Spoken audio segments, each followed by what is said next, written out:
MRS creation চ্যানেলে সকলকে স্বাগতম। থাম্বনেল দেখে তোমরা বুঝে গেছো আজকে আমরা কোন বিষয়ের উপর আলোচনা করব।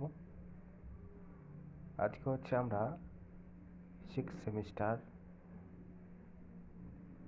SSC জিই জেনারেল যাদের সাবজেক্ট বা পেপারটি আছে সেই পেপারের অন্তর্গত কিছু সাজেস্টিভ প্রশ্ন নিয়ে আলোচনা করব। তো তোমরা যারা এই চ্যানেলটিতে নতুন আছো প্রত্যেকে চ্যানেলটিকে সাবস্ক্রাইব করো, যাতে আমাদের আরও নতুন নতুন যে সমস্ত বিষয়ের সাজেশনগুলো আছে তোমাদের কাছে পৌঁছে যায়। তোমরা জানো তোমাদের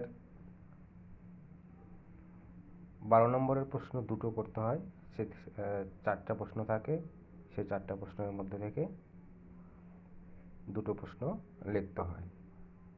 ঠিক আছে, 12 দুগুণে 24।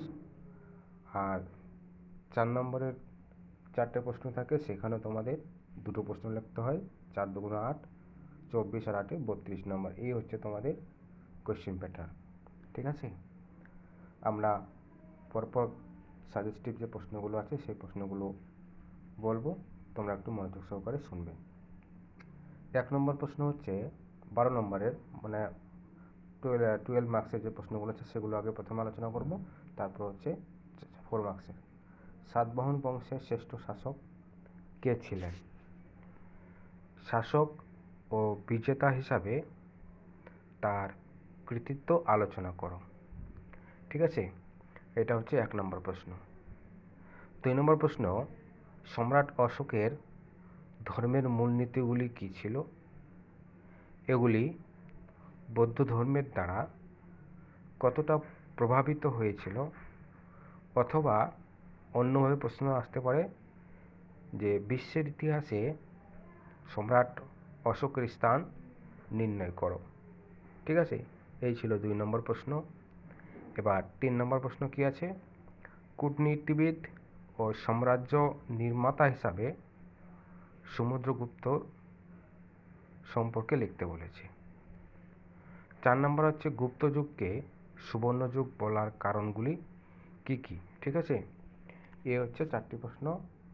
তারপরে 5 নম্বর প্রশ্ন হচ্ছে হর্ষবর্ধনের কৃতিত্ব আলোচনা করো। তাকে উত্তর ভারতের নরপতি বলা যায় কি? হর্ষবর্ধনের শাসন ব্যবস্থা সম্পর্কে আলোচনা করো, অথবা দিয়ে এটা থাকবে আর কি।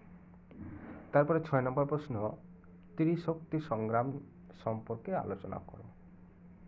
7 নম্বর প্রশ্ন আছে চোল ও মৌর্য যুগের শিল্প স্থাপত্যের উপর একটি নিবন্ধ লিখতে বলেছে। ঠিক আছে, এই ছিল 7টি প্রশ্ন। এবার 8 নম্বর প্রশ্ন কি বলেছে? যে চোল শাসন ব্যবস্থার যে বৈশিষ্ট্যগুলি ছিল সেই বৈশিষ্ট্যগুলি আলোচনা করো, অথবা চোলদের সামুদ্রিক ও বাণিজ্যিক কার্যকলাপগুলি কী কী ছিল সেগুলো লেখো। ঠিক আছে, আরও কিছু 12 নম্বরের প্রশ্ন আছে, সেগুলো হচ্ছে 9 নম্বরে বলেছে ইন্দো গ্রিক কারা? ভারতের ইতিহাসে তাদের সাংস্কৃতিক যে অবদান আছে সেই অবদানগুলি আলোচনা করতে বলেছে। পরের 10 নম্বর প্রশ্ন, ভারতের কুষাণ শাসনের রাজনৈতিক ও সাংস্কৃতিক গুরুত্ব আলোচনা করো। কুষাণ সম্রাট প্রথম কনিষ্কের কৃতিত্ব আলোচনা করো। এই 10টি প্রশ্ন তোমরা পড়বে। এই 10টি প্রশ্নের মধ্যে থেকে তোমরা হচ্ছে 4খানা প্রশ্ন কমন পেয়ে যাবে। তাছাড়াও আরও কিছু এক্সট্রা প্রশ্ন যদি সময় থাকে তোমরা পড়ে নেবে। সেগুলি হচ্ছে 11 নম্বর আছে কি বলতো, প্রাচীন ভারতের নগরের উৎপত্তির কারণগুলি কী ছিল আলোচনা করো, অথবা প্রাচীন ভারতের নগরায়নের ইতিহাস সম্পর্কে লেখো। 12 নম্বর প্রশ্ন, ভারতের ইতিহাসে দ্বিতীয় চন্দ্রগুপ্ত, চালুক্যরাজ, দ্বিতীয় পুলকেশীর যে অবদান আছে সেই অবদানটি লিখতে বলেছে। 13 নম্বর প্রশ্ন, প্রাচীন ভারতের ইতিহাসের দাসপ্রথা সম্পর্কে যা জানো তা লেখো।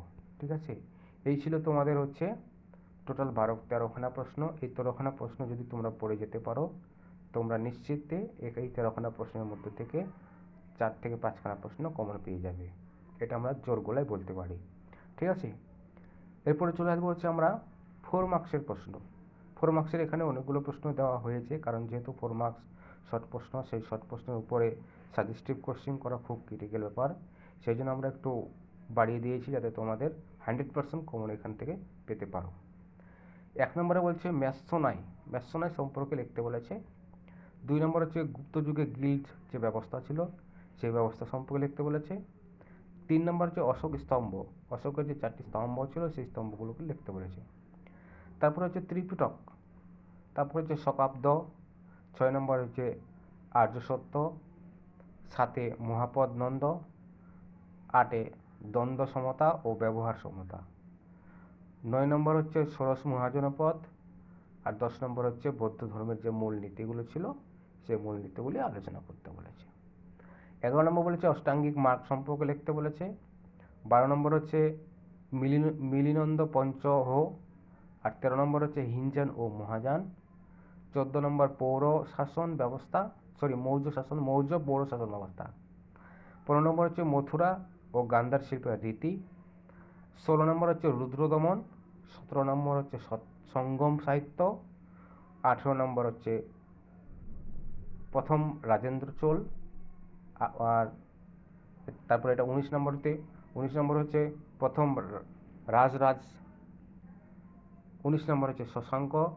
20 নম্বর হচ্ছে সমুদ্রগুপ্ত। 21 নম্বর কুমারগুপ্ত। 22 নম্বর হচ্ছে স্কন্দগুপ্ত। 23 নম্বর হচ্ছে নির্বাণ। আর লাস্ট বা শেষ প্রশ্নটা হচ্ছে periplus of the Erythraean sea. এই যে প্রশ্নগুলো বললাম এই প্রশ্নগুলোর মধ্যে তোমরা 4 নম্বরের যে প্রশ্নগুলো আছে সেই প্রশ্নগুলো কমন পেয়ে যাবে। এখান থেকে ভালো করে পড়বে, ঠিক আছে। এর পরবর্তী ভিডিওটি আমরা নিয়ে আসবো হচ্ছে 6 সেমিস্টারের ইতিহাস বিষয় নিয়ে, সেটা হচ্ছে ডিএসসি যে পেপারটা আছে ডিএসসি সেই পেপারে সাজেশনটা আমরা এর পরবর্তী ভিডিওতে নিয়ে আসবো। ভিডিওটি দেখার জন্য সকলকে অসংখ্য ধন্যবাদ। ভালো থাকবেন, সুস্থ থাকবেন।